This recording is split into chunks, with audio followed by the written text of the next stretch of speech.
2024 लोकसभा चुनाव का परिणाम आ चुका है। ऐसे में भारत के दिग्गजों का ये मानना है कि राहुल गांधी की जो 2 यात्राएँ निकली थी, उस यात्रा का इम्पैक्ट जो है 2024 के चुनाव में देखने को मिला है। हमारे साथ विद्यापीठ के पूर्व प्रोफ़ेसर सतीश राय जी हैं, जानते हैं उनसे कि क्या वाक़ई में इन यात्राओं का इम्पैक्ट जो है 2024 लोकसभा चुनाव में देखने को मिला है? सर, बेशक मिला है। कांग्रेस की सीटें खुद की अपनी लगभग दूनी हो गई हैं और कांग्रेस का वोट परसेंटेज इससे कहीं ज़्यादा सीटों पे 19 में कांग्रेस लड़ी थी और इस बार काफ़ी समझौतों के तहत कम सीटों पे कांग्रेस लड़ी है। फिर भी उसका ओवरऑल वोट परसेंट 2% का इजाफा हुआ है कांग्रेस के मतों में। दूसरी चीज़ कि उसकी सीटें लगभग दोगुनी हो गई हैं। मेरा मानना है कि ये उत्कर्ष जो है ये इसके पीछे विशुद्ध रूप से राहुल गांधी की यात्रा और उनकी मेहनत है। और इसमें अगर कमी रह गई, क्योंकि जो यात्राओं का इम्पैक्ट आना चाहिए था वो उसको तो कांग्रेस को 150 प्लस ले जाना चाहिए था, लेकिन वहाँ नहीं पहुँचा। इसके पीछे जो कमी है वो संगठन का जो पराभव कांग्रेस का पिछले दशकों का रहा है वो कारक है। और अगले 2 साल पूरी तरह से, जैसे 2 साल पिछले राहुल गांधी ने बड़ी कड़ी मेहनत करके यात्राओं के माध्यम से मास कनेक्ट बनाने में कांग्रेस का और उसके माध्यम से कांग्रेस को थोड़ा रिवाइव करने में लगाया। आने वाला 2 साल राहुल गांधी को संगठन को गांव-गांव तक फिर से सुदृढ़ आधार देने में लगाना चाहिए।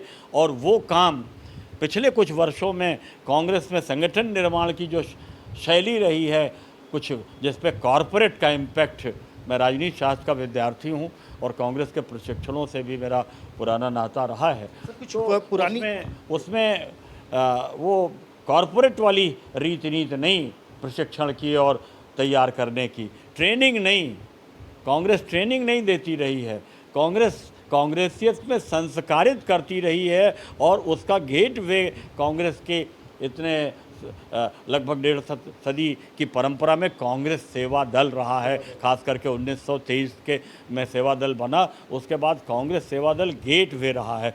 उसका एक खास तरह का कल्चर है जो कांग्रेसियत में गढ़ता है व्यक्ति के व्यक्तित्व को, जो कांग्रेसियत का जज्बा और संस्कार पैदा होता है, जिससे निकले हुए व्यक्ति के लिए कांग्रेस केवल और केवल चुनाव लड़ राजनीतिक दल है तो वो काम है दल का, लेकिन केवल चुनाव लड़ने की मशीनरी कांग्रेस नहीं है, बल्कि कांग्रेस भारतीय राष्ट्र निर्माण का एक साधन है। ये जो आज़ादी की लड़ाई के समय से चला आ रहा परंपरागत जज्बा कांग्रेस का था, कांग्रेसियत का था, वो रिवाइव आधुनिक जो तकाजे हैं तमाम तरह के प्रशिक्षण के, तकनीकी के, मीडिया मैनेजमेंट के, सोशल मीडिया मैनेजमेंट के, चुनावी प्रबंधन के, इन सब को जोड़ते हुए शेष जो शैली परंपरागत कांग्रेस सेवा दल की प्रशिक्षणों के माध्यम से और उसके कार्यशैली के माध्यम से कांग्रेसियत को खड़ा करने, कांग्रेस के संगठन को गांव-गांव तक ले जाने की रही है, उस प्रक्रिया से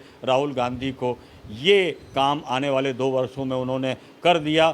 तो कांग्रेस के इतिहास में सबसे बड़ा मील के पत्थर जैसा योगदान किसी का दर्ज होगा तो राहुल गांधी का। एक सवाल सर था कि जिस तरह की सभी यात्राओं की बात हुई थी उसमें आपने चंद्रशेखर जी का नाम लिया, मुलायम सिंह का नाम लिया, तो क्या रहा इन लोगों की यात्राओं का, क्या रहा संक्षिप्त में थोड़ा जानना चाहेंगे? मुलायम सिंह जी की सरकार चली गई थी जो 89 में जनता दल की बनी थी।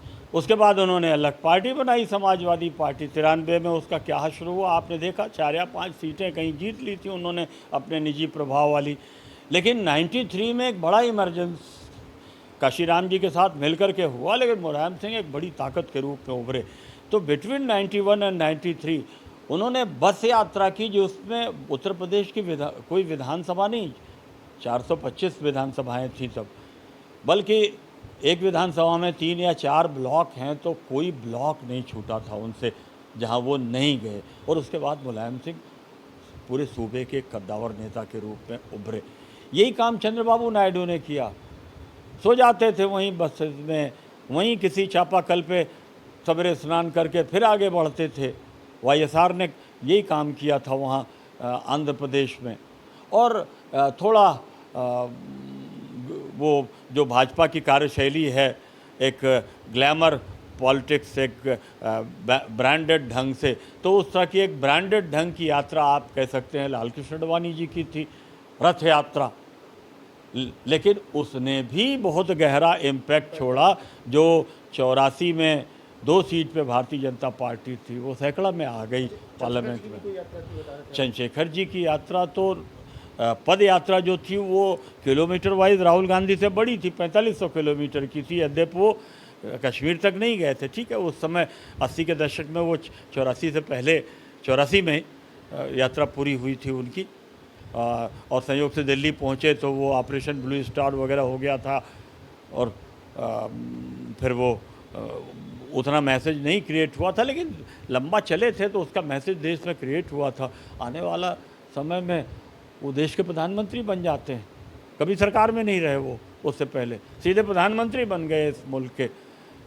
तो एक व्यक्तित्व इस प्रकार खड़ा हो जाता है राजनीति में कि व्यक्तित्व भी दल से बड़ा हो जाए, पार्टी से ऊपर हो जाए, पावर पर्सनालिटी ही पावर में कन्वर्ट हो जाए। राजनीति में एक स्थिति ये होती है कि पावर नहीं भी है फिर भी वो आदमी कह पावरफुल सकते है। हैं क्या कि जनता के द्वारा जो मुद्दे होते हैं इन यात्राओं के द्वारा एक मुद्दा देश के अंदर ये यात्राएं का सबसे बड़ा लाभ होता है कि जनमानस को समझने, क्योंकि उससे पहले नेता अपनी कुछ प्रेजुडिसेस पाले होता है, उसे इम्पोज करता है, उस पर पब्लिक ओपिनियन क्रिएट करने की कोशिश करता है, ओपिनियन बनती है नहीं बनती है।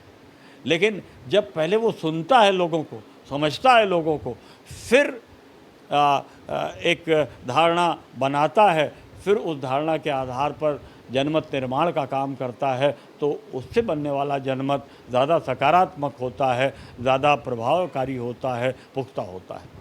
बिल्कुल, जिस तरीके से हम लोगों ने प्रोफेसर सतीश जी से बातचीत किया उसमें ये बात निकल के सामने आई कि राहुल गांधी की जो पद यात्रा थी और जो दूसरी यात्रा निकली थी, उससे पहली यात्रा में उन्होंने जनता को कनेक्ट किया और दूसरी यात्रा में उन्होंने जनता से मुद्दों को लिया और उन्हीं मुद्दों को लेकर के वो 2024 लोकसभा चुनाव में जो है बीजेपी के सामने खड़े हुए हैं, जिसका नतीजा आज देखने को मिल रहा है।